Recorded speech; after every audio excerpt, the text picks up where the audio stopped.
اعوذ باللہ من الشیطان الرجیم بسم اللہ الرحمن الرحیم الرجال قوامون علی النساء بما فضل اللہ بعضهم علی بعض وبما انفقوا من اموالهم فالصالحات قانتات حافظات للغیب بما حفظ اللہ واللتی تخافون نشوزهن فعظوهن واہجروهن فی المضاجع واضربوهن فإن أطعناكم فلا تبغوا عليهن سبيلا ان اللہ کان علیا کبیرا۔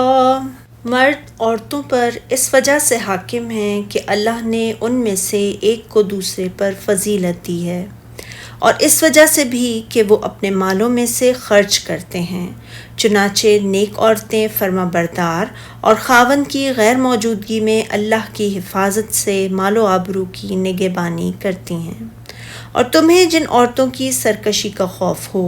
تو انہیں تم نصیحت کرو اور ان کو خوابگاہوں میں الگ کر دو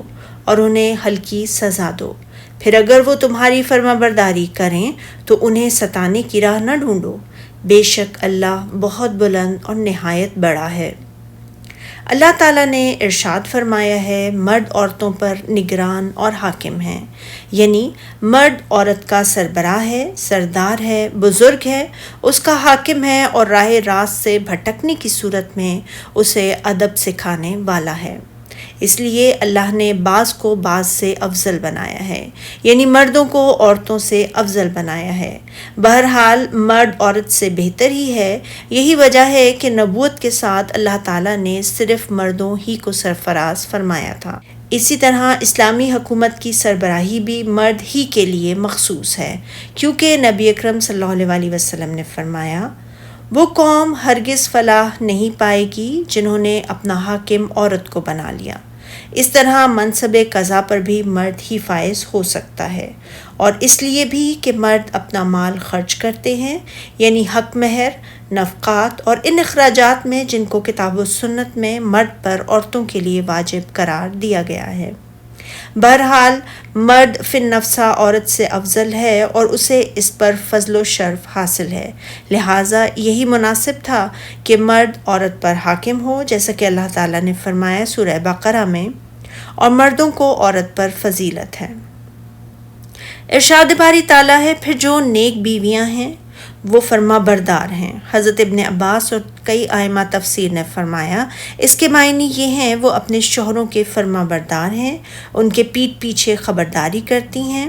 صدی وغیرہ نے کہا کہ شوہر کی عدم موجودگی میں اپنی آبرو اور اس کے مال کی حفاظت کرتی ہیں، اللہ کی حفاظت میں، یعنی محفوظ وہ ہے جس کی اللہ حفاظت فرمائے۔ اور رسول اللہ صلی اللہ علیہ وسلم نے فرمایا، عورتوں میں سب سے بہترین وہ بیوی ہے کہ جب تم اس کی طرف دیکھو تو وہ تمہیں خوش کر دے، اسے حکم دو تو اطاعت بجا لائے، تمہاری عدم موجودگی میں اپنے نفس اور تمہارے مال کی حفاظت کرے۔ راوی کا بیان ہے کہ پھر رسول اللہ صلی اللہ علیہ وسلم نے اس آیت کریمہ کی تلاوت فرمائی۔ امام احمد رحمۃ اللہ علیہ نے حضرت عبد الرحمن بن عوف کی روایت کو بیان کیا ہے کہ رسول اللہ صلی اللہ علیہ وسلم نے فرمایا، جب عورت 5 نمازیں پڑھے، رمضان کے روزے رکھے، اپنے نفس کی حفاظت کرے اور اپنے شوہر کی اطاعت کرے تو اس سے کہا جائے گا کہ جنت کے جس دروازے سے چاہو داخل ہو جاؤ۔ ارشاد باری تعالیٰ ہے، اور جن عورتوں کی نسبت تمہیں سرکشی کا اندیشہ ہو، یعنی جن عورتوں کے بارے میں تمہیں یہ خدشہ ہو کہ وہ اپنے شوہروں سے سرکشی کریں گی،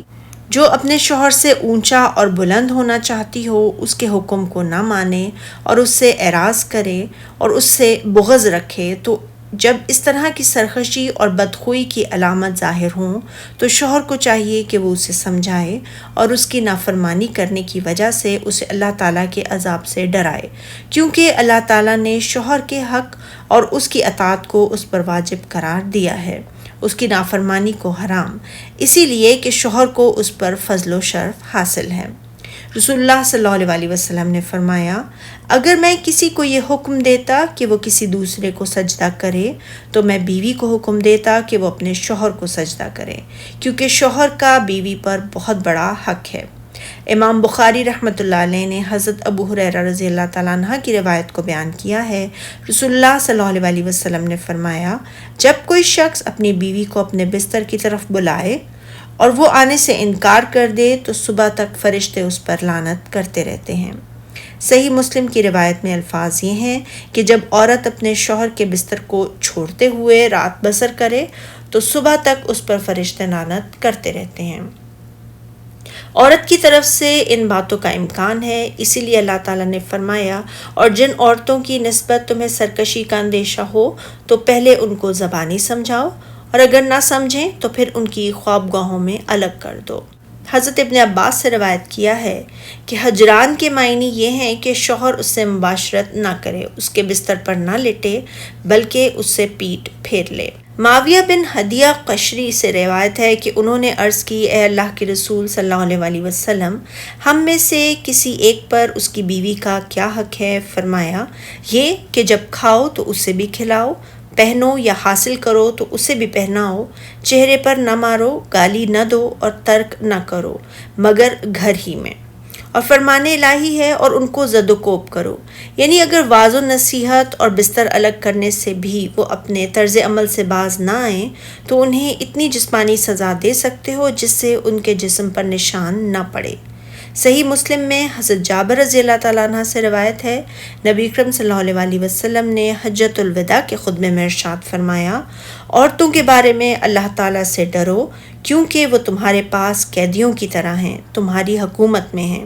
تمہارا ان پر یہ حق ہے کہ تمہارے بستروں پر کسی ایسے شخص کو نہ بیٹھنے دیں جسے تم ناپسند کرتے ہو، اور اگر وہ ایسا کریں تو انہیں زد و کوب تو کرو مگر بہت سخت نہیں، اور ان کا تم پر یہ حق ہے کہ تم انہیں دستور کے مطابق کھانا اور کپڑا دو۔ ارشاد باری تعالیٰ ہے پھر اگر وہ تمہاری فرما بردار ہو جائیں تو ان کو ایذا دینے کا کوئی بہانہ مت ڈھونڈو، یعنی جب عورت اپنے شوہر کی ان تمام امور میں اطاعت کرے جن پر شوہر چاہے اور اللہ تعالیٰ انہیں مباح قرار دیا ہو تو پھر اس کے بعد اس کے لیے کوئی بہانہ نہیں اور اسے مارنے یا اس سے بے اتنائی کا اسے کوئی حق نہیں ہے۔ بے شک اللہ سب سے اعلیٰ اور جلیل القدر ہے۔